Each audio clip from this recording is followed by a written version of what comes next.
നമസ്കാരം. ഹലോ ഡോക്ടറിലേക്ക് സ്വാഗതം. ഇന്ന് ബുധനാഴ്ച ഡോക്ടർ കെ പ്രമോദുമായിട്ട് നമ്മൾ സംസാരിക്കുകയാണ്. ഇന്നത്തെ വിഷയം നമ്മൾ ചർച്ച ചെയ്യുന്നത് ഇറക്ടൈൽ ഡിസ്ഫങ്ഷനും അതിൻ്റെ കോമോബിഡിറ്റീസുമാണ്.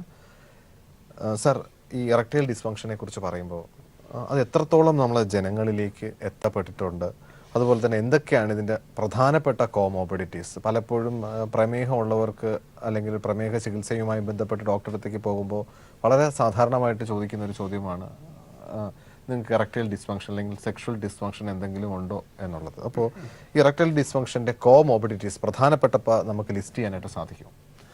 പ്രധാനമായിട്ട് ഏറ്റവും കൂടുതൽ ഇറക്ടൈൽ ഡിസ്ഫങ്ഷനുമായിട്ട് അനുബന്ധമായിട്ട് കാണുന്ന രോഗങ്ങളെന്ന് പറയുന്നത്, ഒന്ന് ഏറ്റവും കൂടുതൽ കാണുന്ന ഹൈപ്പർ ലിപ്പിഡീമിയ അല്ലെ ഹൈപ്പർ കൊളസ്ട്രോളീമിയ എന്ന് പറയുന്ന കൊളസ്ട്രോൾ രക്തത്തിൽ അമിതമായിട്ട് വരുന്ന ഒരു കണ്ടീഷൻ.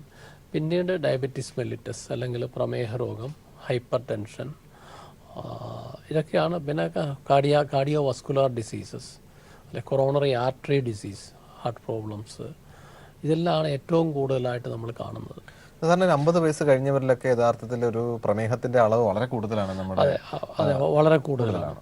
അപ്പോൾ ഈ 50 വയസ്സ് 40 മുതൽ 70 വയസ്സ് വരെ പ്രായമുള്ള പുരുഷന്മാരെ എടുത്താൽ അതിൽ 50% പേർക്കും, പ്രത്യേകിച്ചും പ്രമേഹ രോഗമുള്ള രോഗികളിലാണെങ്കിൽ അതിൻ്റെ മിനിമം 50% പേർക്കെങ്കിലും ഇത്തരം പ്രശ്നങ്ങളുണ്ട്.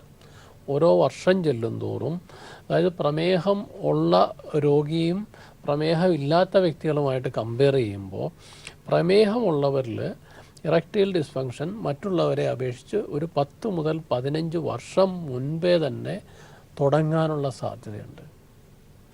അതായത് 50 വയസ്സ് കഴിഞ്ഞ പ്രമേഹ രോഗികളിൽ 50 to 60% ആണ് ഇറക്ടൈൽ ഡിസ്ഫങ്ഷൻ്റെ ഇൻസിഡൻസ് എന്ന് പറയുന്നത്. അതുപോലെ 70 വയസ്സ് കഴിഞ്ഞാൽ 95%, അതായത് പ്രമേഹ രോഗമുള്ളവരിൽ 95% പേർക്കും ഉദ്ധാരണക്കുറവ് ഉണ്ടാവാറുണ്ട്. അതൊരു മേജർ ഇഷ്യൂ തന്നെയാണ്.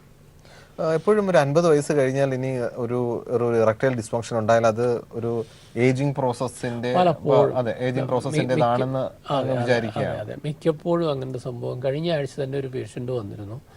അദ്ദേഹം പറഞ്ഞ അദ്ദേഹത്തിന് ഇപ്പോൾ 58 വയസ്സുണ്ട്. അപ്പോൾ ഇറക്ടൈൽ ഡിസ്ഫങ്ഷൻ ഒരു 48-50 വയസ്സായപ്പോഴേക്കും തുടങ്ങിയിട്ടുണ്ട്. ഇത്രയും കാലമായിട്ട് ആ വ്യക്തി ഒരു ചികിത്സ എടുത്തിട്ടില്ല, ഇന്ന് വരെ ഒരു ചികിത്സ എടുത്തിട്ടില്ല. അപ്പോൾ യാദൃശ്യമായിട്ടാണ് കൈരളിയിൽ നമ്മൾ മുമ്പ് ചെയ്തിരുന്ന ഒരു പ്രോഗ്രാം യൂട്യൂബിൽ നിന്ന് കാണാനിടയായി. അത് കണ്ടപ്പോഴാണ് ഇതൊരു രോഗമാണെന്നും ഇതിന് ചികിത്സ ചെയ്യാൻ പറ്റുന്നതാണെന്നും സ്വാഭാവികമായിട്ട് ഒരാളുടെ ഉദ്ധാരണം 50 വയസ്സിൽ നഷ്ടപ്പെടേണ്ടതില്ല എന്നുമുള്ള തിരിച്ചറിവ് അയാൾക്ക് വന്നത്. അത് കാരണം കൺസൾട്ടേഷന് വേണ്ടി എത്തിയതാണ്. അതൊരു വീനസ് ലീക്ക് എന്ന് പറയുന്ന ഒരു പ്രോബ്ലമായിരുന്നു അദ്ദേഹത്തിനുള്ളത്. പെനീസിനകത്ത് ബ്ലഡ് വേണ്ടത്ര പിടിച്ചു നിൽക്കാത്ത അവസ്ഥ.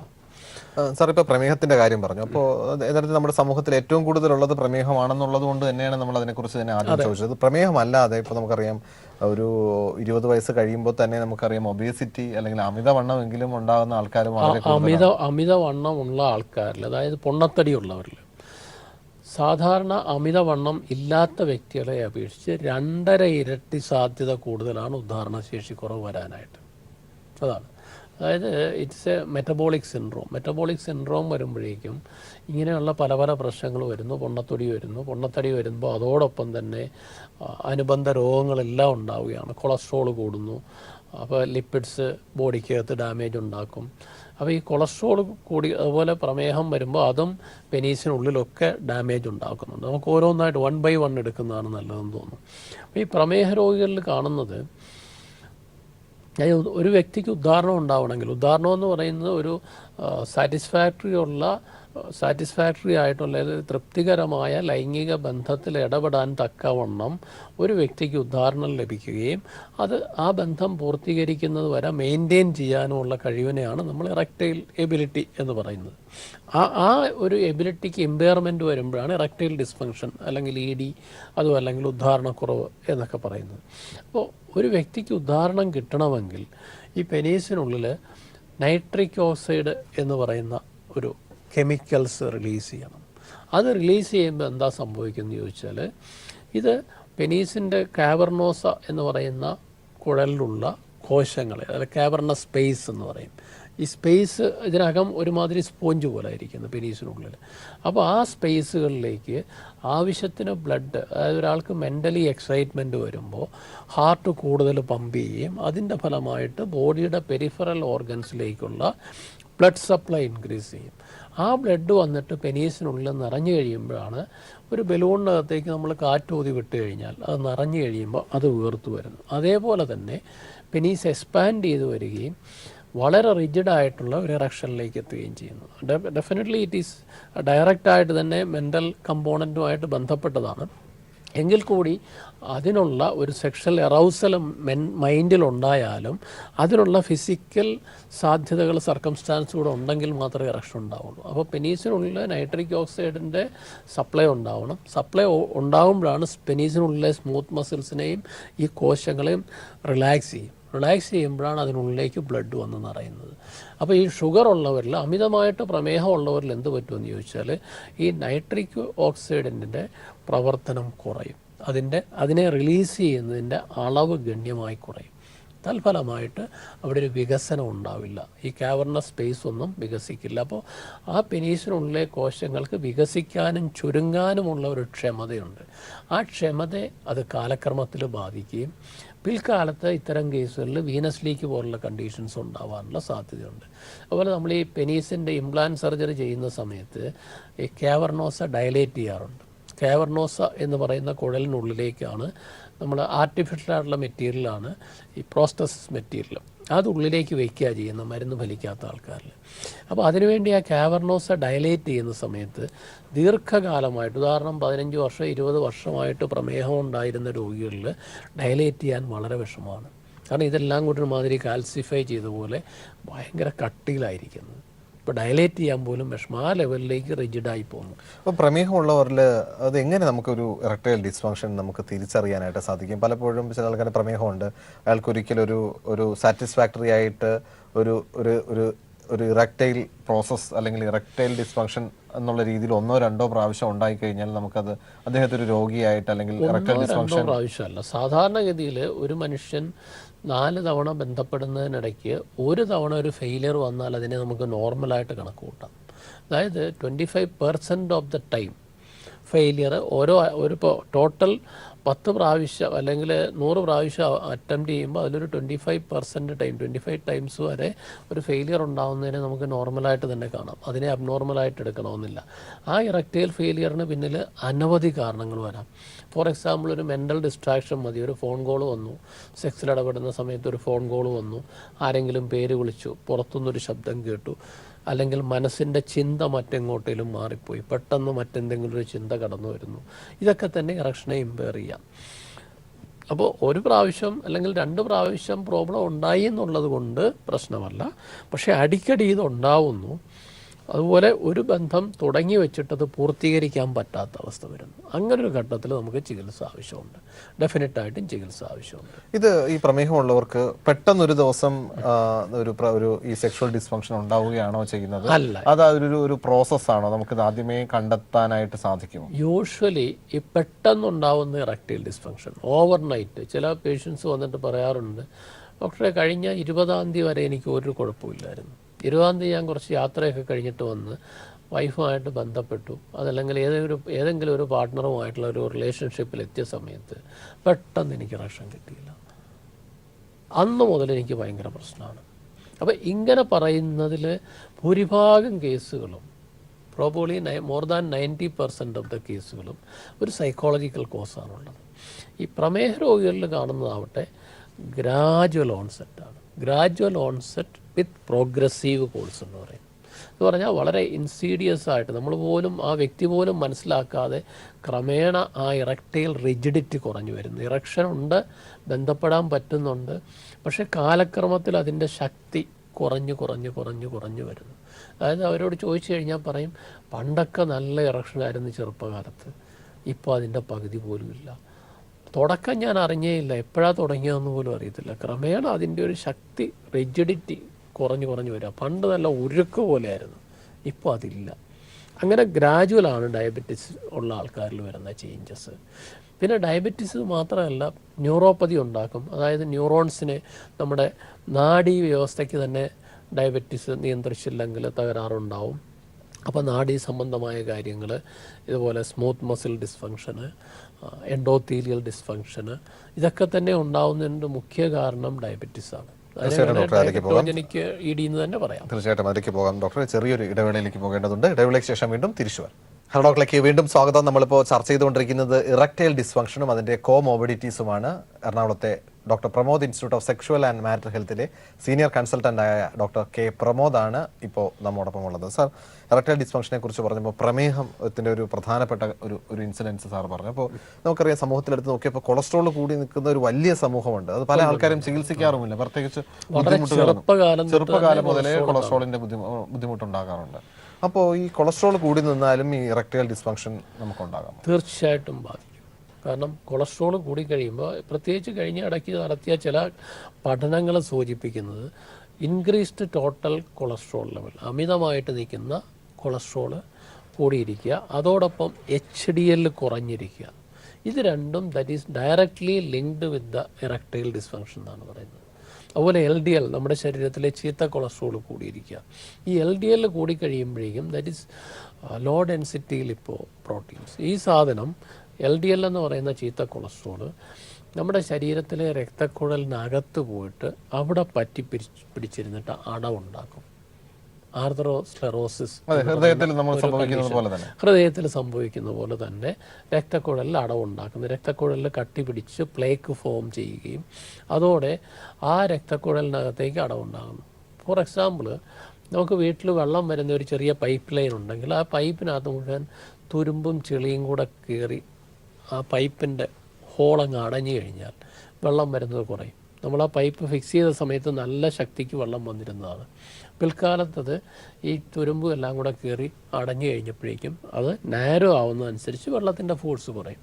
ഇതേപോലെ തന്നെ നമ്മുടെ ശരീരത്തിലും രക്തക്കുഴലിൽ അടവ് വന്നു കഴിയുമ്പോൾ ഈ പ്ലേക്ക് ഫോർമേഷൻ വന്നിട്ട് ബ്ലഡ് ഫ്ലോ കുറയും. അത് ഇറക്ടൈൽ ഡിസ്ഫങ്ഷന് കാരണമാകുന്നുണ്ട്. മാത്രമല്ല, ഈ LDL എന്ന് പറയുന്ന കൊളസ്ട്രോള് ഈ രക്തക്കുഴലുകൾക്കകത്തുള്ള എൻഡോത്തീലിയം എന്ന് പറയുന്ന ഒരു ആവരണമുണ്ട്, ഉള്ളിലുള്ള ഒരു ലെയറാണത് എൻഡോത്തീലിയം. ആ എൻഡോത്തീലിയത്തിന് ഡാമേജ് ഉണ്ടാക്കും, എൻഡോത്തീലിയൽ ഡിസ്ഫങ്ഷൻ ഉണ്ടാക്കും. ഈ എൻഡോത്തീലിയത്തിൽ നിന്നാണ് നൈട്രിക് ഓക്സൈഡിനെ സപ്ലൈ ചെയ്യുന്നത്. അപ്പോൾ ആ എൻഡോത്തീലിയൽ ഡിസ്ഫങ്ഷൻ മെയിനായിട്ട് പറയുന്ന ഒരു കാര്യമാണ് ഡയബറ്റീസിലും കൊളസ്ട്രോളിലും എല്ലാം വരുന്ന ഒരു സംഭവമാണ്.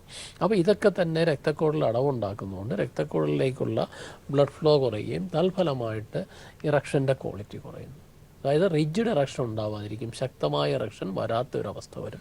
ഹൈപ്പർടെൻഷനും ഇതുപോലെ തന്നെ ഇത് തന്നെയാണ് നമ്മൾ ഹാർട്ടിൻ്റെ പ്രോബ്ലം ഇപ്പോൾ ഡോക്ടർ ചോദിച്ച മാതിരി ഹൃദ്രോഗ സാധ്യത ഉണ്ടാക്കുന്നത് ഇതേ കാരണം തന്നെയാണ്. അതുകൊണ്ടാണ് ഉദ്ധാരണക്കുറവ് വരാനിരിക്കുന്ന ഹൃദ്രോഗത്തിൻ്റെ മുന്നോടിയായിട്ട് കാണുന്നത്.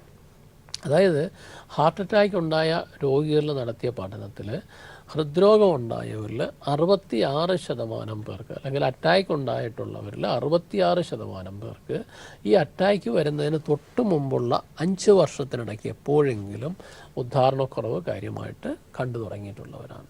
അപ്പോൾ അവിടെ ആ ഒരു റിലേഷൻഷിപ്പ് ഉണ്ട്. അതുകൊണ്ട് തന്നെ ഒരു 10-40 വയസ്സ് കഴിയുമ്പോൾ പലപ്പോഴും നമ്മുടെ കമ്പനികളെയൊക്കെ എടുത്താൽ മിക്ക കമ്പനികളും മൾട്ടിനാഷണൽ കമ്പനികളൊക്കെ തന്നെ അവരുടെ സ്റ്റാഫിനെല്ലാം ഹെൽത്ത് ചെക്കപ്പ് ഒക്കെ നടത്തും. ഇതേപോലുള്ള സംഭവങ്ങളെ മുൻകൂട്ടി കണ്ടുപിടിക്കാനും അത് അവരെ ബാധിക്കുന്ന ഒഴിവാക്കാനും വേണ്ടിയാണത്. അതൊരു കമ്പനിയുടെ CEO അല്ലെങ്കിൽ നല്ലൊരു പദവിയിലിരിക്കുന്ന ഒരു വ്യക്തിക്ക് പെട്ടെന്നൊരു അറ്റാക്ക് വന്ന് അയാൾ 1-2 മാസം കിടപ്പിലായാൽ കമ്പനിയുടെ പ്ലാനിങ്ങുകൾ മുഴുവൻ തകിടം മറിയും. അപ്പോൾ ആ ഒരു സംഭവം ഒഴിവാക്കാൻ വേണ്ടിയാണ് മുൻകൂട്ടി ഹെൽത്ത് ചെക്കപ്പ് നടത്തുന്നത്. അപ്പോൾ അതേപോലെ തന്നെ ഇപ്പോൾ ഈ കമ്പനികളിലൊന്നും വർക്ക് ചെയ്യാത്തവരാകുമ്പോൾ നമുക്ക് സ്വതവേ തന്നെ 40 വയസ്സ് കഴിഞ്ഞാൽ ഇത്തരം ചെക്കപ്പുകൾ നടത്തുന്നത് നല്ലതാണ്. ഒരു പക്ഷേ ഐഡൻറ്റിഫൈ ചെയ്യാൻ പറ്റും ഇത്തരം പ്രോബ്ലങ്ങൾ. ഞങ്ങൾ തന്നെ ഒരു മാസത്തിൽ ഒരു 10-20 പേരെയെങ്കിലും ഹാർട്ട് അറ്റാക്ക് വരാൻ സാധ്യതയുള്ള അല്ലെങ്കിൽ കൊറോണറി ആർട്ടറി ഡിസീസ് ഉള്ള ആൾക്കാരെ ഐഡൻറ്റിഫൈ ചെയ്യുന്നുണ്ട്. ഇവരെല്ലാവരും വരുന്നത് ഉദാഹരണക്കുറവിൻ്റെ ചികിത്സയ്ക്ക് വേണ്ടിയാണ്. അപ്പോൾ ടെസ്റ്റുകൾ ചെയ്യുന്ന കാര്യം പറയുമ്പോൾ അവർ ഒരേ ഡോക്ടറെ അങ്ങനത്തെ അസുഖങ്ങളൊന്നുമില്ല, ഞാൻ വളരെ ഹെൽത്തിയാണ്, എൻ്റെ അച്ഛനും വളരെ ഹെൽത്തി ആയിരുന്നു, എനിക്ക് യാതൊരു കുഴപ്പമില്ല, ഇതൊന്നും വേണ്ട, ഞാൻ പിന്നെ പണ്ട് ബ്ലഡൊക്കെ ഒന്ന് ടെസ്റ്റ് ചെയ്ത് അന്ന് കുഴപ്പമില്ല, 4 കൊല്ലം മുമ്പ് കാർഡിയാക് ചെക്കപ്പ് ചെയ്ത് അന്നും കുഴപ്പമില്ലായിരുന്നു, ഇത് പറയും. പക്ഷേ നമ്മൾ നിർബന്ധിച്ച് ചെയ്ത് കഴിയുമ്പോഴായിരിക്കും ചിലർ അറ്റാക്കിൻ്റെ വക്കിലായിരിക്കും വന്ന് ട്രിപ്പിൾ വെസൽ ഡിസീസൊക്കെ കാണാറുണ്ട്. 3 ബ്ലഡ് വെസലിനകത്ത് ബ്ലോക്ക്. ഒരു 2-3 കേസ് ഞങ്ങൾ അടുത്ത കാലത്ത് കണ്ടതിനകത്ത് 3ലും ബൈപ്പാസ് സർജറി തന്നെ അടിയന്തരമായിട്ട് വേണ്ടതാണ്. അതുപോലെ കൊറോണറി ആൻജിയോപ്ലാസ്റ്റി വേണ്ട കേസുകളുണ്ട്. അതൊന്നുമില്ലാതെ മരുന്ന് കൊടുത്താൽ മതി എന്നുള്ള കേസുകളുണ്ട്. ഇത്തരം കേസുകൾ കാർഡിയോളജിസ്റ്റ് ഐഡൻറ്റിഫൈ ചെയ്ത് കഴിഞ്ഞാൽ നമ്മൾ പിന്നെ ആ ട്രീറ്റ്മെൻറ്റിനാണ് അവരെ വിടുക. അല്ലാതെ ഉദാഹരണത്തിനുള്ള മരുന്നല്ല അവിടെ കൊടുക്കുന്നത്. കാരണം ഉദാഹരണത്തിന് ഇങ്ങനെയുള്ള വ്യക്തികളിൽ മരുന്ന് കൊടുക്കുമ്പോൾ അതിൻ്റെ റിസ്ക്കും കൂടെയുണ്ട്. അതായത് പലപ്പോഴും നൈട്രേറ്റ്സ് അടങ്ങിയ മരുന്നുകളും ഈ പറഞ്ഞ ഉദാഹരണത്തിന് കൊടുക്കുന്ന മരുന്നുകളും തമ്മിൽ റിയാക്ഷൻ ഉണ്ടാവും.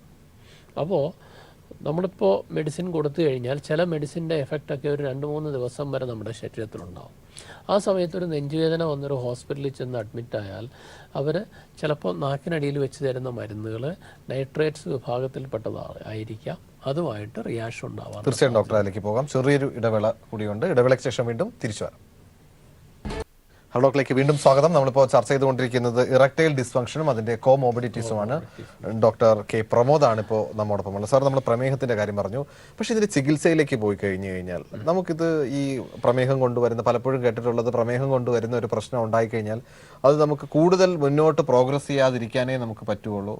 ഉള്ള പ്രശ്നം പലപ്പോഴും നമുക്ക് പരിഹരിക്കപ്പെടാൻ പറ്റില്ല എന്ന് കേട്ടിട്ടുണ്ട്. അപ്പോൾ ഈ ഇറക്ടൈൽ ഡിസ്ഫങ്ഷനും ഇപ്പോൾ കാലിലേക്ക് ന്യൂറോപ്പതി വന്നിട്ടുണ്ടെങ്കിൽ നമുക്ക് ഈ ന്യൂറോപ്പതി ചികിത്സിക്കാൻ പൂർണ്ണമായിട്ടും ചികിത്സിച്ച് ഭേദമാക്കാൻ പറ്റിയില്ലെങ്കിലും മുമ്പോട്ടുള്ള പ്രോഗ്രഷൻ നമുക്കൊരു പരിധി വരെ നമുക്ക് അറസ്റ്റ് ചെയ്യാൻ പറ്റും.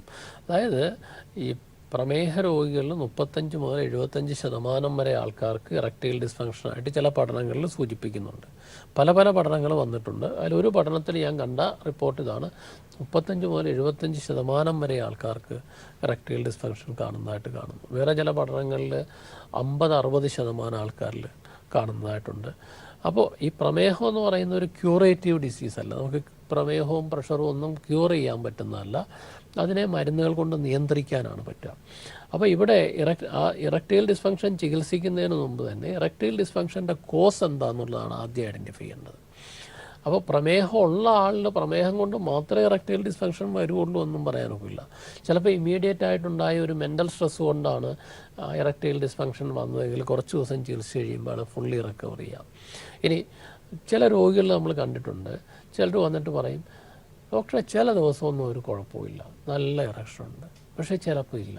ഇതെപ്പോഴാണെന്ന് ചോദിച്ചാൽ ഈ പ്രമേഹ രോഗത്തിനൊരു ഏറ്റക്കുറച്ചിൽ ബോഡിയിലുണ്ടാവും. അതായത് ബ്ലഡ് ഷുഗർ ലെവൽ നമ്മൾ അനുദിനം കഴിക്കുന്ന ഭക്ഷണം അനുസരിച്ചിട്ട് മാറിക്കൊണ്ടിരിക്കുന്നുണ്ട്. അതുപോലെ ചിലർ റെഗുലറായിട്ട് എക്സർസൈസ് ചെയ്തുകൊണ്ടിരിക്കുന്നവരാണ്. അപ്പോൾ അവർ പറയുന്നത്, ഞാൻ മരുന്ന് കഴിക്കുന്നുണ്ട്, ഒപ്പം റെഗുലറായിട്ട് ഒരു 5-8 മാസം എക്സർസൈസ് ചെയ്തു, യോഗയോ മറ്റെന്തെങ്കിലും എക്സർസൈസോ, ആ സമയത്ത് എൻ്റെ ഇറക്ഷനൊക്കെ മെച്ചമായിരുന്നു.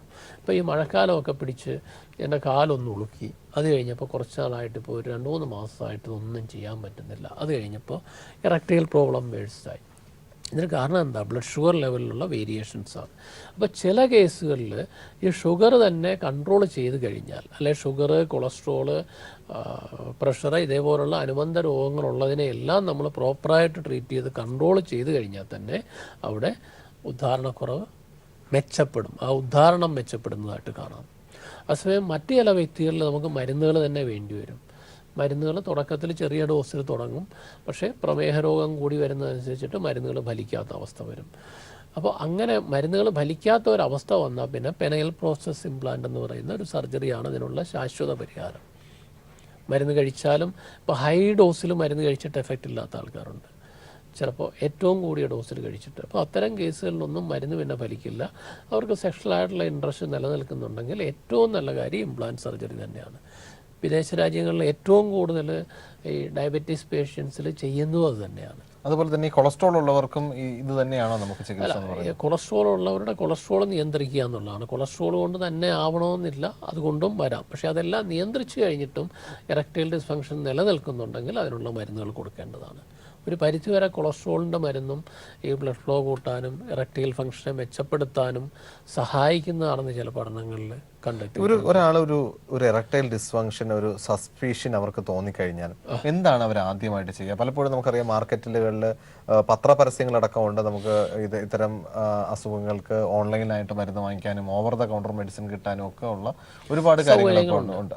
അപ്പോൾ ഇറക്ടൈൽ ഡിസ്ഫങ്ഷൻ കൊടുക്കുന്ന PDE5 ഇൻഹിബിറ്റേഴ്സ് എന്ന് പറയുന്ന മരുന്നുകൾ ഓവർ ദ കൗണ്ടർ സെയിൽസ് പാടില്ല എന്ന് ഗവൺമെൻറ് നിരോധിച്ചിട്ടുണ്ട്. കാരണം അതിന് പല പല സൈഡ് എഫക്റ്റുകളും ഉണ്ടാകാം എന്നുള്ളത് കൊണ്ട് തന്നെയാണ്. വേണ്ടത്ര പരിശോധനകളില്ലാതെ ഒരു ഡോക്ടറുടെ നേതൃത്വത്തിൽ മേൽനോട്ടത്തിലല്ലാതെ മരുന്ന് കഴിക്കുമ്പോൾ അതിന് പല സൈഡ് എഫക്റ്റുകളും വരാനുള്ള സാധ്യത ഉള്ളത് കൊണ്ടാണ് അത്തരം മരുന്നുകൾ ഓവർ ദ കൗണ്ടർ സെയിൽസ് പാടില്ല എന്ന് വെച്ച് പറഞ്ഞിരിക്കുന്നത്. എന്നാൽ പോലും ചില മെഡിക്കൽ സ്റ്റോറിൽ നിന്ന് കിട്ടുകയും ചിലർ വാങ്ങി കഴിക്കുകയും ചെയ്യുന്നുണ്ട്. അത് ഭയങ്കര അപകടമാണ്. പിന്നെ പലപ്പോഴും ഈ പരസ്യത്തിൽ കാണുന്ന പല ഗുളികകളും അല്ലെങ്കിൽ പല മരുന്നുകളും തട്ടിപ്പായിട്ട് കാണാറുണ്ട്. അതിനുള്ളിൽ ചില മരുന്നുകളുടെ ഉള്ളിലൊക്കെ അലോപ്പതി മരുന്നുകൾ, ഈ പറഞ്ഞ അലോപ്പതി ഗുളികകൾ പൊടിച്ച് ചേർക്കുന്നതായിട്ട് കാണാറുണ്ട്. അതെങ്ങനെയാണ് മനസ്സിലാവുമെന്ന് ചോദിച്ചാൽ, ചില പേഷ്യൻസ് വന്നിട്ട് പറയും ഞാൻ ഇന്നടത്ത് നിന്ന മരുന്നുകൾ കഴിച്ചു, മരുന്നിൻ്റെ പുറത്ത് ലേബലില്ല, എന്തോ ചുമന്ന നിറമുള്ള ഗുളിക, മഞ്ഞ നിറത്തിലുള്ള ഗുളിക, നീല കളറിലുള്ള ഗുളിക, അത് ഓരോ പ്ലാസ്റ്റിക് കൂളിലിട്ട് കൊടുക്കുന്നു. അത് എന്താണെന്നറിയില്ല, അതിൻ്റെ കണ്ടൻസിൻ്റെ പേരില്ല, കണ്ടൻസ് എന്താണെന്നറിയില്ല. അത്തരം മരുന്നുകൾ ഒരു മാസം കഴിച്ചപ്പോൾ നല്ല ഗുണമായിരുന്നു, പക്ഷേ അത് കഴിക്കുമ്പോൾ സിവിയർ ഹെഡേക്ക് വരുന്നു. ഈ സിവിയർ ഹെഡേക്ക് യൂഷ്വലി സിൽഡ്രാഫിൽ സിട്രേറ്റ് കഴിക്കുമ്പോൾ വരുന്നൊരു സൈഡ് എഫക്റ്റാണ്. അതുപോലെ മറ്റു ചില മരുന്നുകൾ കഴിച്ചു കഴിഞ്ഞിട്ട് പറയും ബോഡി മുഴുവൻ പെയിനാണ്.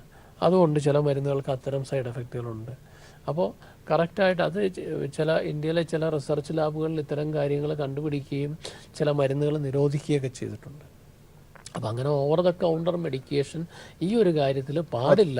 ഡോക്ടറെ കണ്ടതിന് ശേഷം വേണ്ട പരിശോധനകൾ നടത്തിയതിന് ശേഷം മാത്രം ചികിത്സ ചെയ്യുന്നതാണ് ഏറ്റവും ഉചിതം. തീർച്ചയായിട്ടും ഡോക്ടറുടെ തിരക്കേറിയ സമയം പീപ്പിൾ ടിയോട് സഹകരിക്കുകയും നമ്മുടെ പ്രേക്ഷകർക്ക് വേണ്ടിയിട്ട് ഇറക്ടൈൽ ഡിസ്ഫങ്ഷനും അതിന്റെ കോമോബിഡിറ്റീസിയെ കുറിച്ചും വളരെ ലളിതമായിട്ടുള്ള ഭാഷയിൽ തന്നെ പറഞ്ഞു തന്നില്ല. ഇനി അവസരത്തിൽ അടുത്ത ബുധനാഴ്ച വീണ്ടും കാണാം. നിങ്ങളുടെ അഭിപ്രായവും നിർദ്ദേശവും ഞങ്ങൾ എഴുതി അറിയിക്കാൻ മറക്കരുത്. അറിയിക്കേണ്ട വിലാസം hello doctor, people, Malayalam communications limited, കാലി ടവേഴ്സ്, പാളയം, തിരുവനന്തപുരം 34. നിങ്ങൾക്ക് ഇമെയിൽ ചെയ്യാം hello@peopletv.in എന്ന വിലാസത്തിലും. പുതിയൊരു വിഷയവുമായി നാളെ വീണ്ടും കാണാം. നന്ദി, നമസ്കാരം.